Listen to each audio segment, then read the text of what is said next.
welcome. We're going to talk about we're going to talk about seasons of giving. Let me start out by telling you a little bit. A little bit about me. My name is Katy McFall. I'm the Director of Development at Disciples Church Extension Fund. I've been in this role since 2022, but I'm a long-time disciple. I'm also, as Josh mentioned, I'm a member of First Christian Church of Minneapolis, and I am a TCU Horned Frog. Go Frogs. Go Frogs, although maybe not today, I don't know. Hopefully. Maybe not until our coach settles down. I'm a Maroon, I'm a Chicago Maroon, and a proud alumna of Disciples House, Disciples Divinity House in Chicago. We live in Minnesota. We did not always live in Minnesota. I use the word y'all, I'm from Texas. But this is a little bit about me. This is my fam. It's my husband, David Cobb, who is a Disciples minister. He's serving as, he served congregations in Texas and Virginia and Minnesota, and he's a chaplain at Children's, St. Paul. That photo of us was taken at Gia Starr's ordination. I saw them here, at First Christian Minneapolis.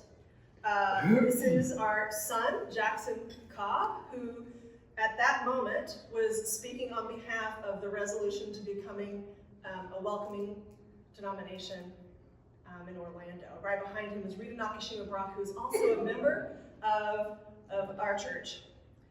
We like to snowshoe and we like to kayak. Okay. I went to divinity school, but I got into fundraising after that. I have spent most of my career in public broadcasting, and so that's represented here, higher ed, and some human service organizations. I am so happy to be part of Disciples Church Extension Fund. I feel like I am home being with Disciples. I know when I'm going to speak with someone who has supported our work, if I've never met them, I know we are going to have at least 3 points of connection, and it is so fun to figure out what those are. So I feel like I'm home. Okay, let me ask you a question. And I will say that this is kind of very data heavy, but I do want to invite you into the conversation. So, think about it. Do you have an early memory of giving to your church? Whether it was your money or your time, your emotional energy.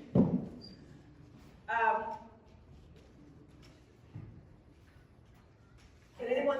I actually do. Okay. I got my first allowance. My dad told me how much of that had to go to church. You were told. It was a tithe, and and I still remember. Anyone else? Those little boxes Yeah. that you would fold up, and I remember having those when I was a kid, and I would put coins in there.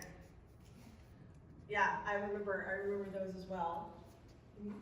My mom would, when I was a child, we had hankies, cloth handkerchiefs, and she would put a dime in the corner and tie it, and so that was my offering.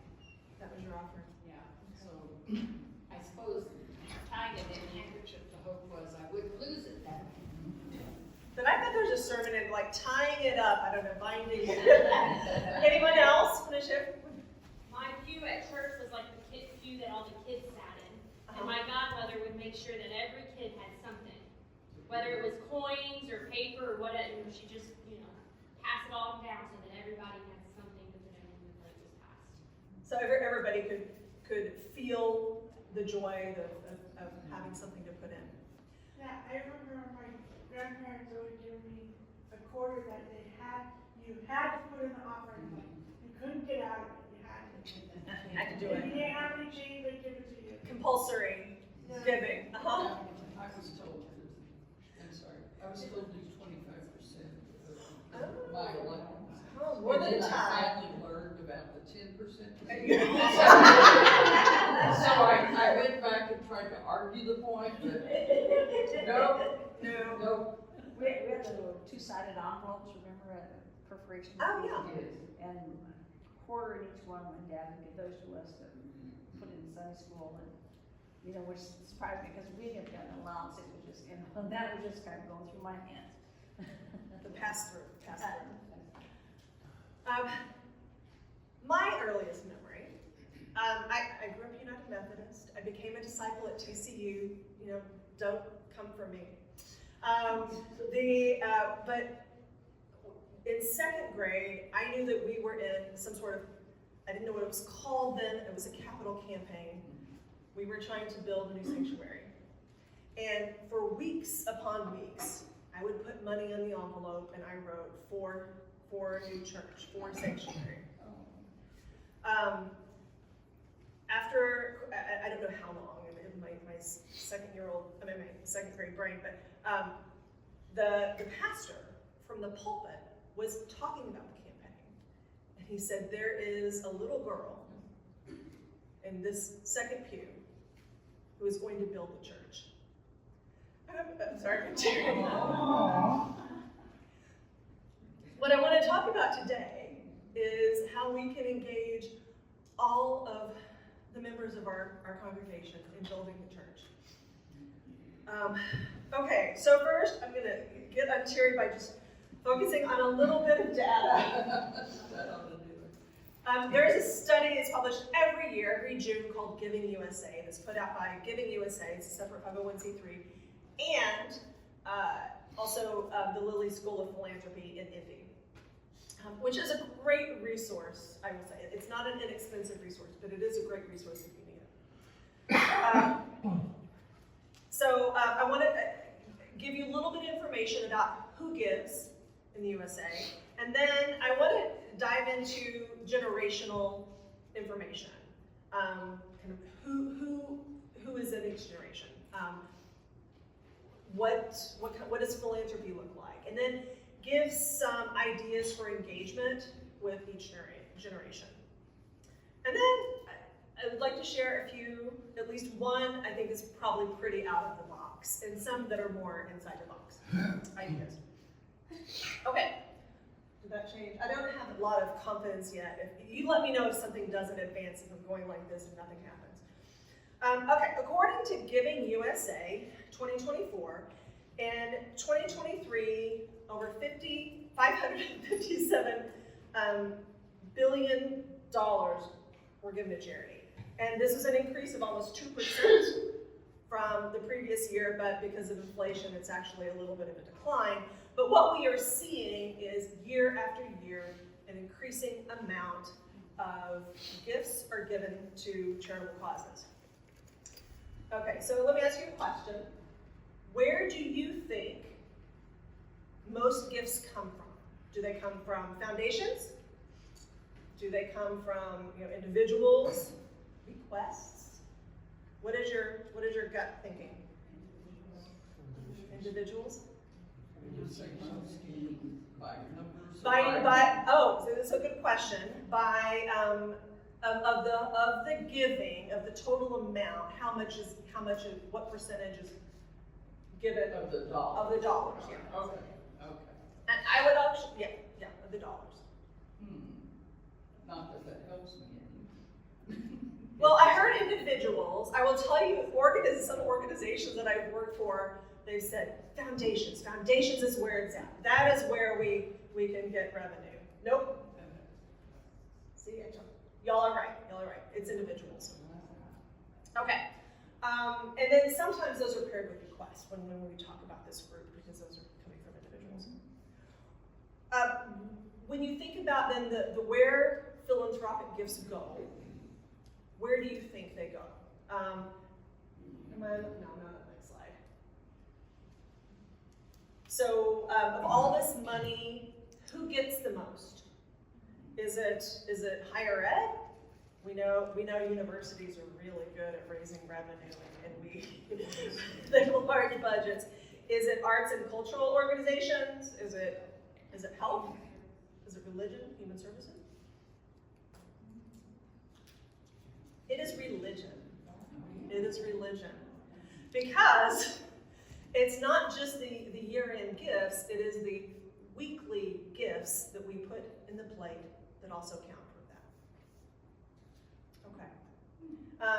So maybe a surprise there? Maybe a surprise there? Mm-hmm. Okay. So here's some generations we're going to talk about. These will not be new names for you. Over the years, a couple of names have fluctuated, but the silents, these are also called matures. They are largely 79 to 96 years old now. And I guess I would have us think less about age right now than when someone was born. And that may sound incongruous, but it's really, when we think about what was kind of in the water, in the air, when someone was born. So we're going to look at some of that. Boomers, we've heard a lot about boomers for a long time. They are ages 60 to 78, but they're born 46 to 64. Generation X, this is me. And I can best talk about it. As I was looking at this data and finding some memes, I was like, oh yeah, that's very easy to do. We were born 65 to 80. Millennials, born 81 to 96. And Gen Z, born 97 to 2012. We are really only talking about the adults here for Gen Z. Okay. Two quick slides before we dive in, just so you know.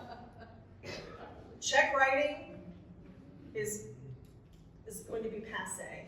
I think it was the Federal Reserve in Philly has predicted that by 2026 it's going to be gone. And I don't know if that will be the case, but it's Not in rural America.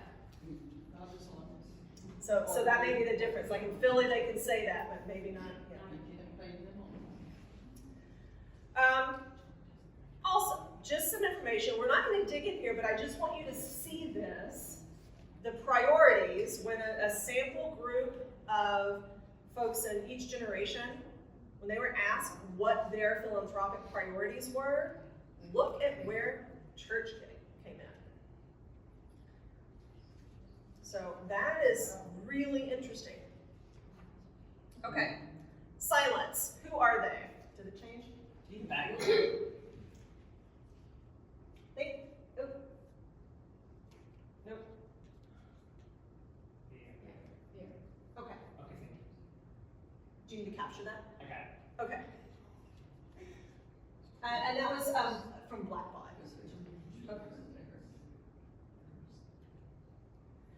Okay, silent generation. This generation is about 12% of our population. And it should come as no surprise that the vast majority of folks in this generation identify with religion. One of the things that is really key to how they operate philanthropically is that they were really shaped by the Depression. If they did not experience them themselves, they grew up in households that did. And I would describe this generation as financially prudent. About their philanthropy, right now, of course, the population of this group is declining. They're giving about 20% of all charitable dollars in the U.S.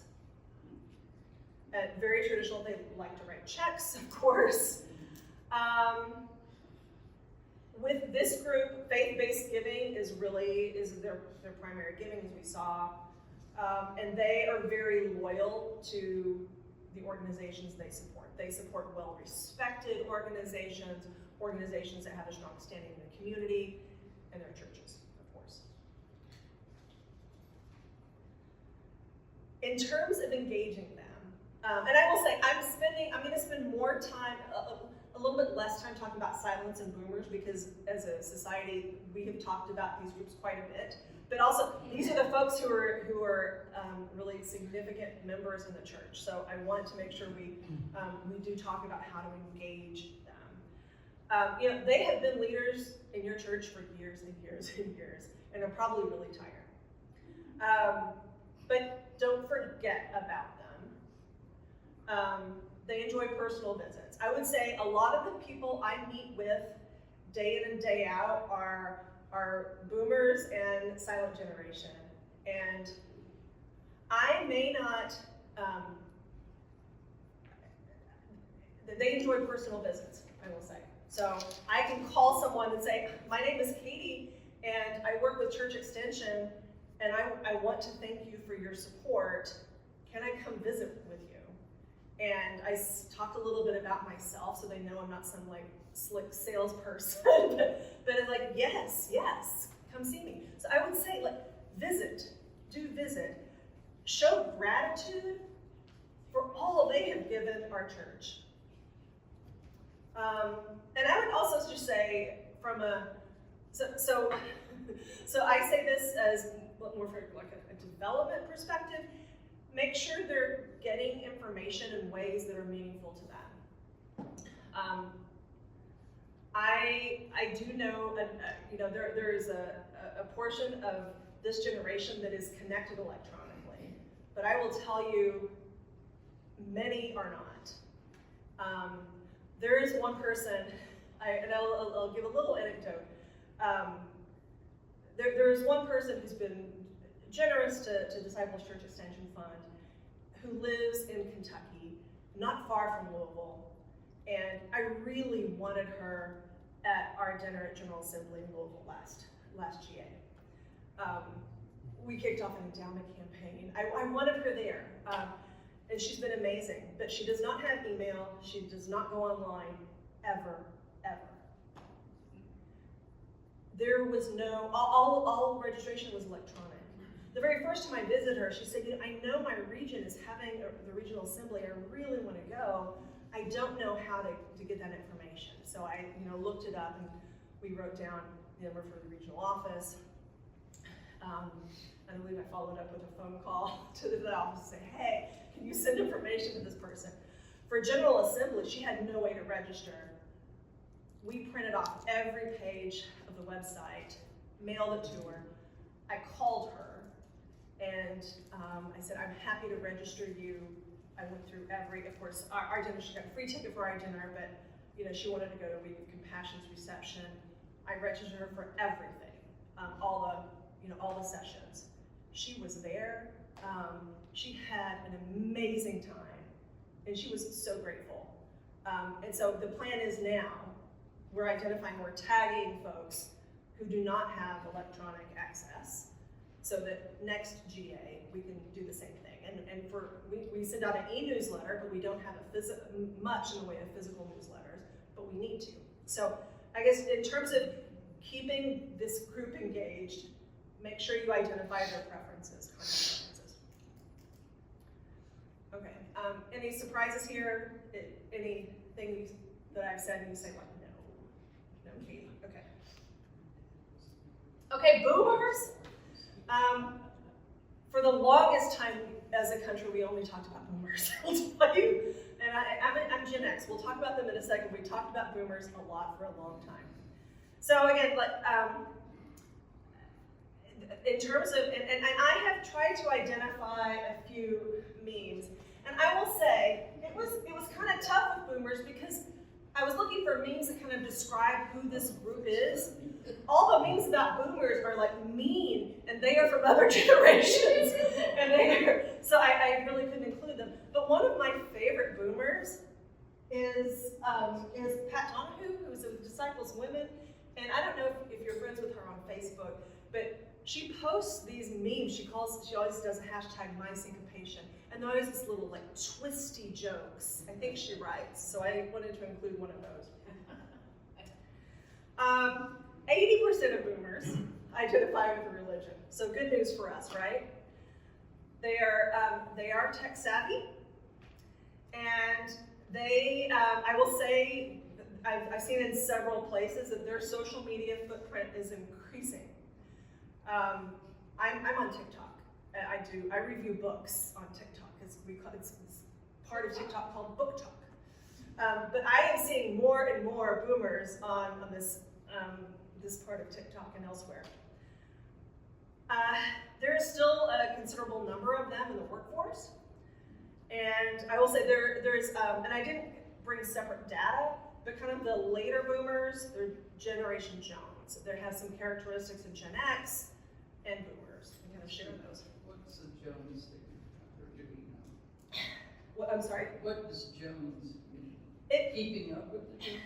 I don't know how that term, I don't know if anyone else knows. Yeah, I don't know how it developed. It sounds kind of cool though, Generation Jones. Depends on what Jones you're talking about. True. Bad. So the ones that I know who are in this, they prefer to signify themselves this way. It's like, we're a little bit different than those older boomers. We're a little bit like Gen X. I mean, nobody thinks of Gen X, so I don't know why they're thinking of us, but we'll talk about that in a second. In terms of their philanthropy, their engaged philanthropy, that's not surprising to anyone here. They are, they hit the peak of earning a little bit while back, and they're, of course, in retirement. But they give a really big chunk of the charitable dollars that are given every year. They give a big chunk still. They give online. So there's still some that write checks, but these folks like to give online. So I'm not gonna really just ask, but if you are a boomer, is that true for you? Give online? I'm Jones, but You're joking? Okay, so. I just found out. They will convert if they get a direct mail piece. This is the group that will actually take that and go online to give a gift. So they also give to like well-known, well-trusted organizations in the community. Okay, to engage this group, their preferred contact methods are phone calls, text, email, social media posts. Like they do it all. They do it all. And again, they're comfortable giving online. We're going to talk about some of these vehicles later, but I would talk with them because of their age. I would talk with them about qualified charitable distributions for church in terms of church giving. Those can go to qualified 501c3 nonprofit organizations. So not every church, I guess, has its own 501c3 designation. I've understood in ministry in different states, but we've served churches who have them. So I'm not this is not my huge wheelhouse. I know enough to be dangerous and to talk with folks, but I'm also going to say, I would talk with, if you're a donor, talk with your financial advisor, but if you're a church, if you're a 501c3, then I would consider using this. I would also, this group still has stocks. If you were looking at annual support, stock giving is an option. And that's not something I hear about in churches. I hear about it from nonprofits that I've served, that I give to, but it's an option. Donor advised funds and estate gifts. I mean, these are vehicles that are great for this generation to talk about. And I know that Kirby, like November 17th, I guess Kirby is going to lead something on plain giving. 14, sorry. Doing it, disinformation. Okay. Does that resonate for those of you who are boomers? Yes. Okay. Gen X. Okay, these are the best memes because they're just true. So we, Gen X, we're 41 to 59. I'm, of course, at the very youngest part of that range. We're the smallest generation. We're known as the forgotten generation. Jan Brady, we are the Jan Brady of generations. Nobody thinks about us. Like, Marsha. It was the boomers. We're millennials now. We are just often left out. I was going through some data. I put in a meme here that I've seen before, but I also saw this like 2 weeks ago. Somebody was talking about generational giving. They completely left the Gen X out. But you see that we're left out of here. Oh my just passed by. So as we get younger and younger, the percentage of population that has a bachelor's degree increases. So more Gen Xers than boomers and silents have bachelor's degree. More millennials than Xers have bachelor's degree, and so on. Right now, we're in our peak earning years, apparently. Yeah. And we own like 26% of the wealth in the U.S., while still being only comprising 20% of the population. Is that supposed to be covered up? Oh, it is not. I'm so sorry. And I don't have a way to move that. But if you, yeah, it's here too. And I was like, oh, huh. Hold on. Let me actually just. I wanted to make sure I had some data in case I needed it, and so I put it. Oopsies. Well, I will just go forward because I don't have a way without taking the whole thing down. So Gen X is typically very tech savvy, even though I wasn't able to change that right now. I will say, so one of the things that this does say, Gen X looks for tax-friendly options. So, and the reason why I had the new tax law up there is because the charitable deductibility changed. So more and more Gen X are creating donor advised funds because they can take advantage of the tax deductions better that way. We'll talk about donor advised funds in just a second. Okay. Let's see if there's anything else. Also, so their average giving, and this makes sense where people are in life, right? This is probably the case 20 years ago for people in the same age group. Their average gift is increasing. It's not as much as boomers and silents yet, but their average gift is on the decline and Gen X is increasing. And so just kind of think about, in congregations, you're likely not making direct asks, asking somebody, can you give $20,000, the way I might. But in terms of thinking about the resources of the congregation, know that. Okay. We on philanthropy? Good. So they like to get information about where they give. They give online and they do research about charities they give to. As we get younger and younger, that trust, and of course Melissa talked about trust earlier and transparency, as we get younger and younger, the trust in the organization becomes more and more important, and transparency. They do give to faith-based organizations, and that has increased recently. And as we will see too, starting with Gen X, and then as we get younger, we see greater and greater emphasis on direct impact on their communities. So you'll start to see that more. And again, we like everything. Text, you can use text more and more with Gen X.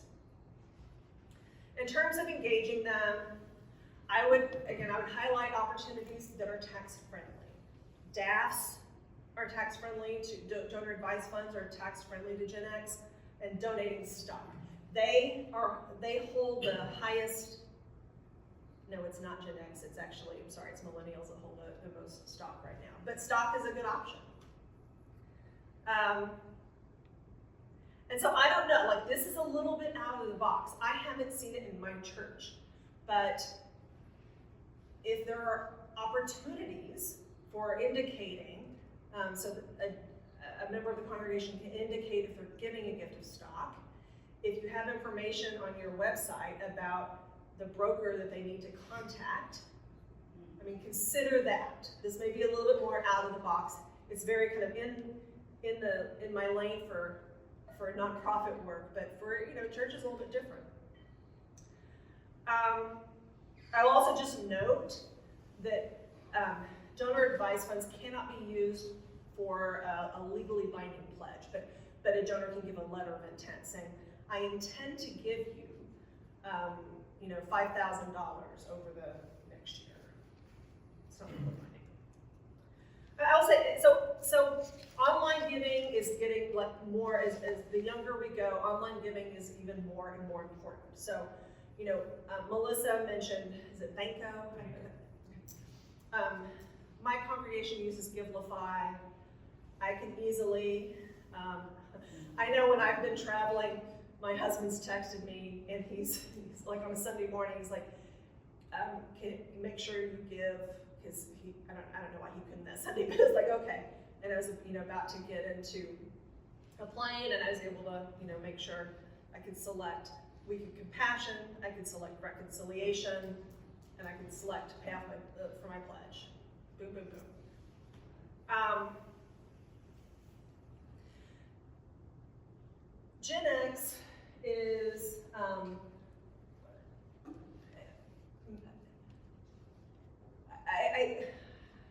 sorry, I know I'm really crazy, but when I think about when we first made our first wills, like we were young, we recently redid them. So Gen X is, they're getting to a point where they're making estate plans now, more serious estate plans now, so consider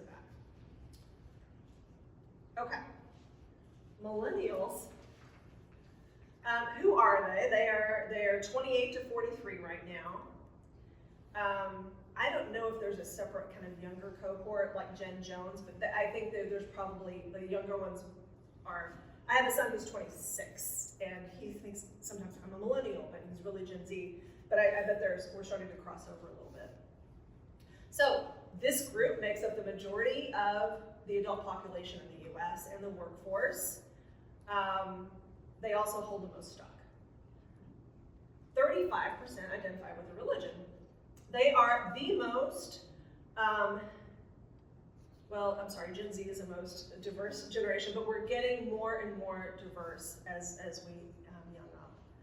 And one of the things that I looked at some data from Barna, and they say, make sure that congregations know these aren't the up and coming generation anymore. They are ready to be leaders if they're not in the congregation. And I assume really, especially the older ones, these are the leaders in our churches right now. I think the data point for 39% report attending a church weekly has that's increased. I think that's interesting information. About philanthropy, 61% report making charitable gifts. That's huge.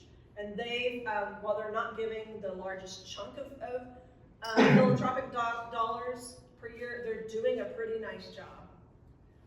They prefer to give through credit, debit cards. They will give cash as well. And they love online giving.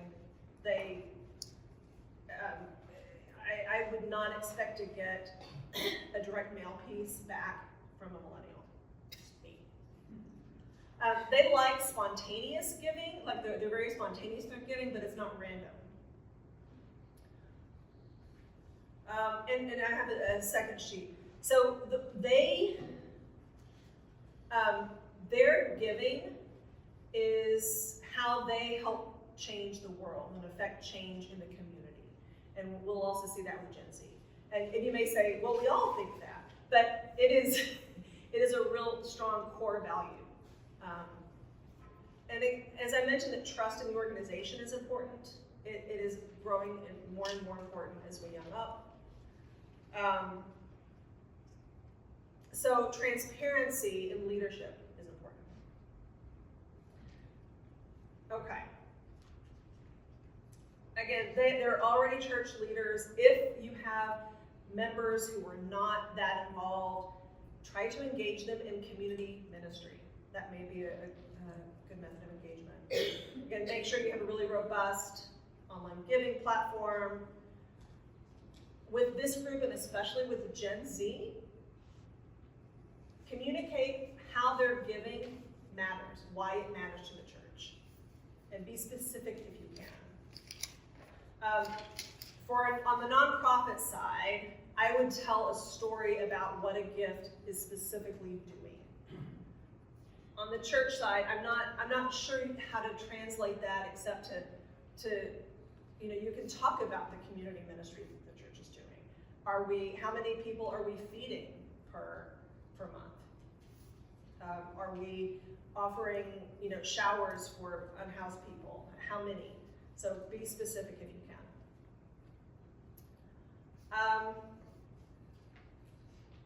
Okay, Gen Z. They are, again, they're age 12 to 27.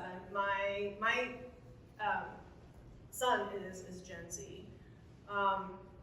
They're a smaller percentage of the population than the millennials, because the millennials is really huge, but they are very connected to social justice issues, and they want to know that their life is mattering right now. If you think about the election cycle we're in right now, this is a group that for a while was lost to voting. And it may not be as much anymore. They are very, their lives are activism, very community minded.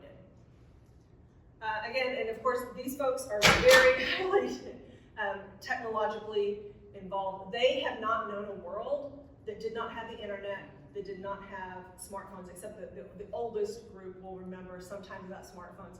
Their smartphones were the first phones were the flip phones, and this is true. Like this is my 26-year-old. So something to think about too. Every single age in this group, except for the oldest year, their education was really impacted by COVID. My son, who was born in 1998, he graduated from college in 2020, didn't have graduation. So when you think about, I think this is going to be significant in the next 20 years. I think the way the world will work is going to be different because of this fact. I don't know how yet, but I think it will be. So they may not be giving so much yet, but they are giving. Their lives are about making an impact on the world.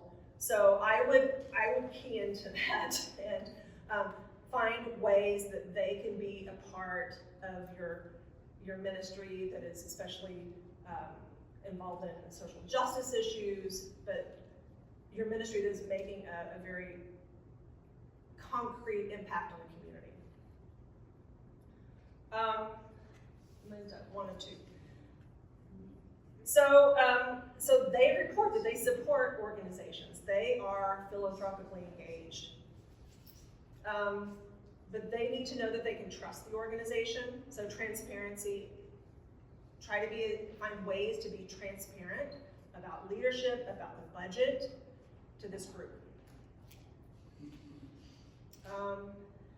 Okay. I have one more for this group. And this is not really surprising. They tend to focus on causes that are very strong. I'm sorry. I don't know my buttons back and forth. So this is some of what I've talked about. They're also, their giving is more spontaneous, but it's not random. And they actually like in-person contact, but texts are just great too. Okay.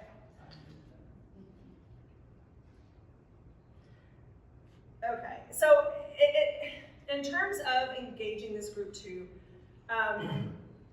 this group, if they did not grow up in the church, if you have church members who belong to this group, maybe they haven't spent time in the pew every week growing up, they may not have firsthand witness of how philanthropy in the church happens. So we had countless stories of how our parents made us give, or other relatives. If they didn't grow up in the church, they may not have seen it happen. So this is an opportunity to educate, to say, oh, well, we take up an offering weekly. You can get to it on your phone app this way. this is what giving does. And not to be pedantic, but just to be very clear, this is what happens. You know, when I go to churches and they're very clear about what happens in communion, I think they've got it. They understand that this place is open for everyone, not just the insiders who already have this information. So think about how you can do that with philanthropy too. I would ask them to be in church leadership positions as well. They may be young, but they are sharp. They have amazing ideas. I see this in my own kid.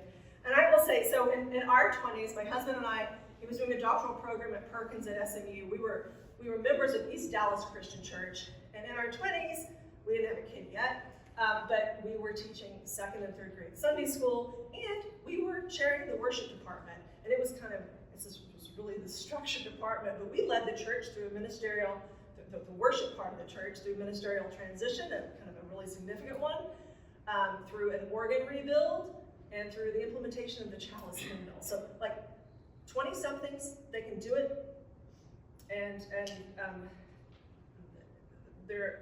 I have seen amazing leadership qualities from this group. Okay, so I'm getting into an out-of-the-box idea here. And this bottom thing,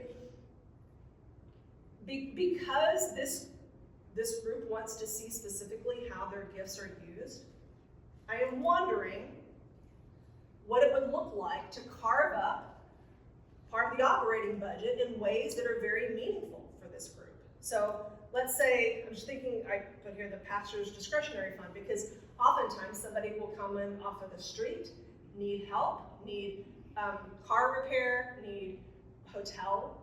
You know, what if this group could help fund that for the church? Or if that were like a checkbox? You know, what if there's part of the outreach that could be made as an opportunity specifically that this group could fund? And to some extent, this could like mimic crowdfunding. So this I'm going to explain this a little bit more. Like one really out of the box idea, then a few in the box ideas. And I'm also looking at timing. I want to make sure we have time for questions. Okay. Earlier this week, TCU, go Frogs, had their giving day. Over the last decade, so I mentioned that I've spent a lot of time in higher ed. Over the last 10 years, colleges and universities have had these 24-hour giving days. We have one ourselves. We celebrate Alexander Campbell's birthday and DMF Day, right? There are these kind of blowout social media opportunities. Oftentimes colleges will have specific challenges. This is one, Frog Family Crisis Fund. And I will tell you, just doing this for years, this kind of fundraising is very successful for young millennials and Gen Z. When I was working in higher ed, the Gen Z was in college. They were like, yes, we are here. We are all out for it. We will give to it, and we will volunteer for it. We will repost on socials. And so I'd give them a toolkit. I'd go to the different clubs and stuff to say, here are social media messages, you know, riff on these. And the recent alumni did as well. Like it was huge. And also I saw for people, just data-wise, it's called recapturing, it's a bad term, recapturing lapsed donors. This was a huge way of people re-engaging in their philanthropy for the university.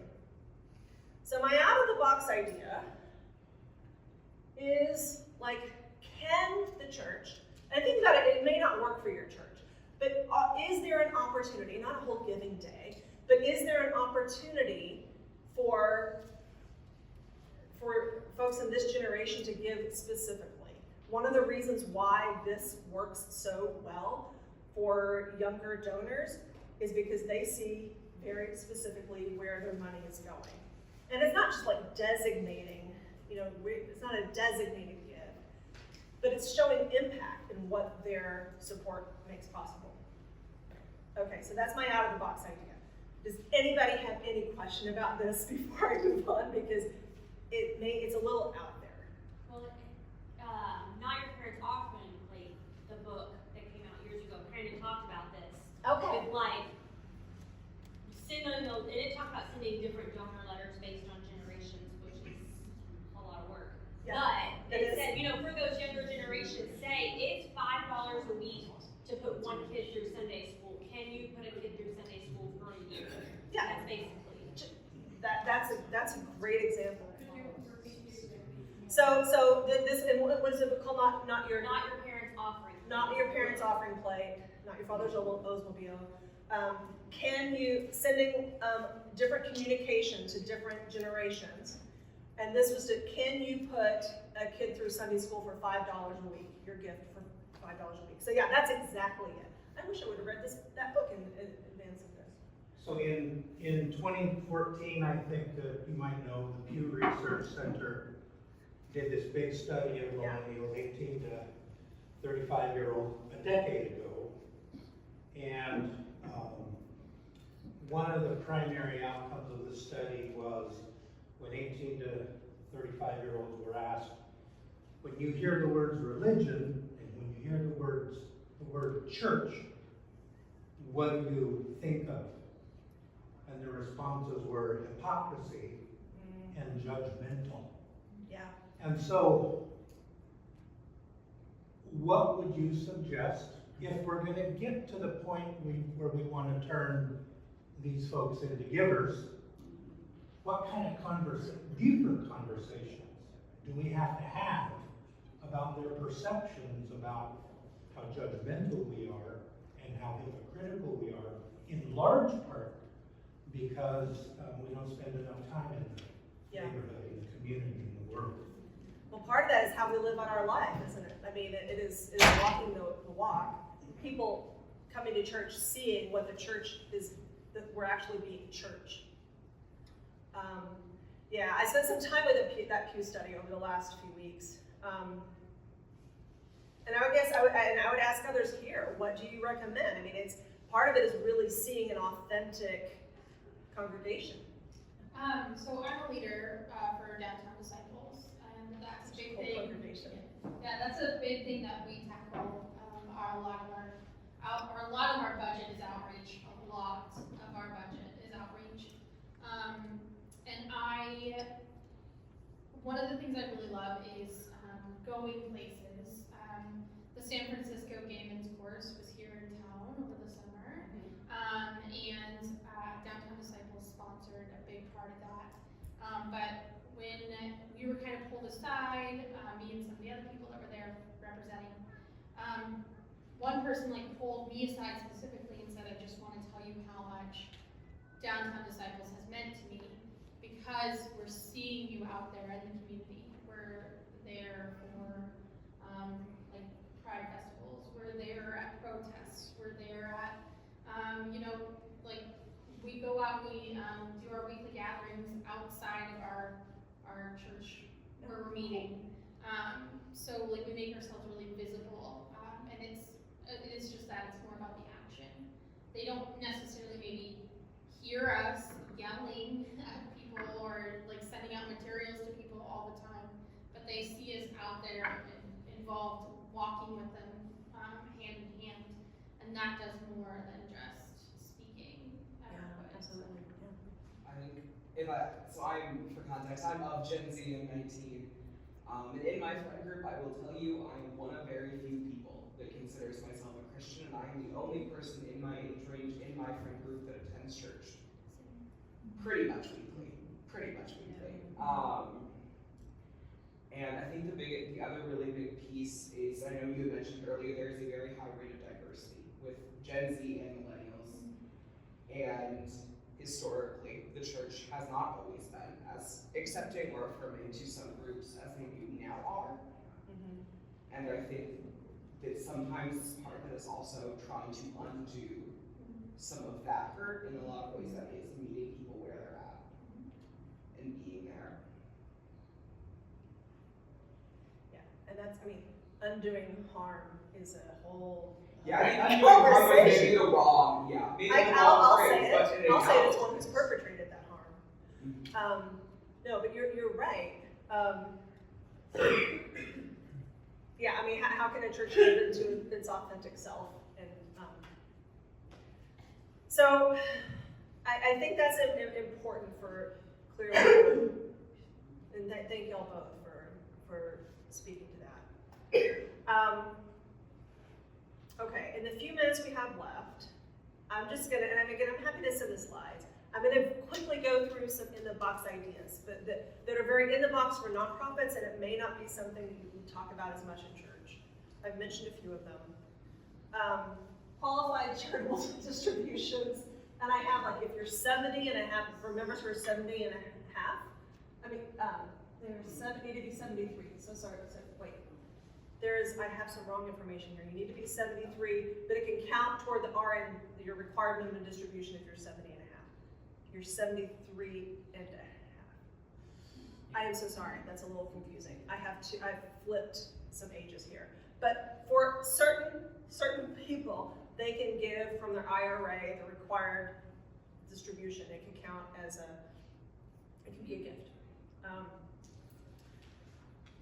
And there's a little bit more information there.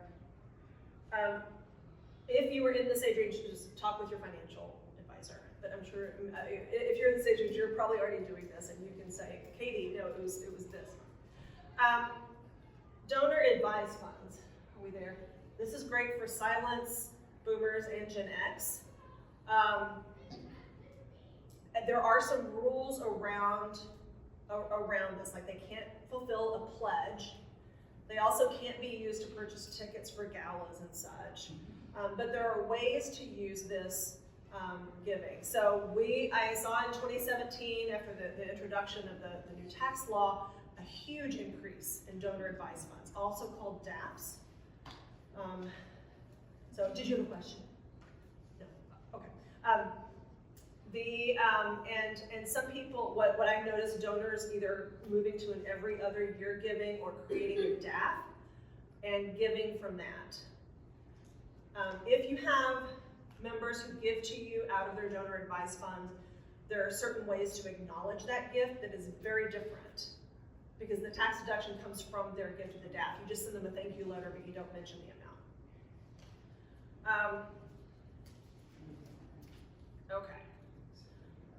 One of the really cool things for us, so some people will use their community foundation to create a DAF, or like Fidelity, but our foundation, you can create a donor advised fund through the Christian Church Foundation. And there's information on their website. And this is copied directly from that. I also, in terms of, for the groups like Gen X and above, but even millennials, maybe some of them, begin talking with them about legacy giving, about planned giving, and our foundation is a great resource. So I would attend that webinar for Kirby. And I will say, I'd be wrong to not also say, like, the ministry partners, like Church Extension, Week of Compassion. If you want to give just beyond your church, these are ministry partners that will also welcome an estate gift, a planned gift, and they can fuel ministry for years to come. Okay. Some things that you just may not know, and this is a point of privilege because I was asked to do this.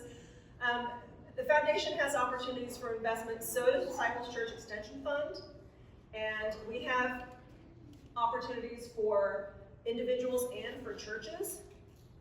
And this is some of the things that we offer.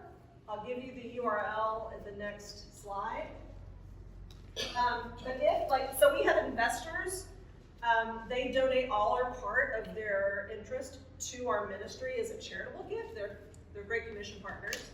But one of the things, we use investments to give loans out to congregations, low interest and no interest loans. So that is how we use investments. So they're an important part of our ministry.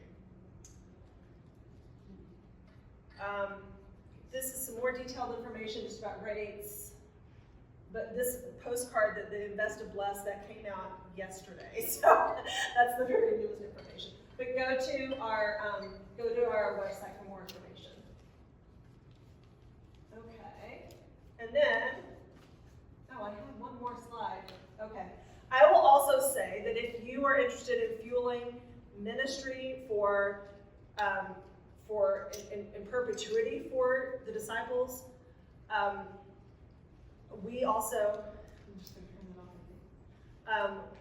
in the midst of an endowment campaign, and I would be very happy to talk with any of you about what that looks like, and the priorities are for new church ministry, for congregational vitality, and also for our building disaster response service. And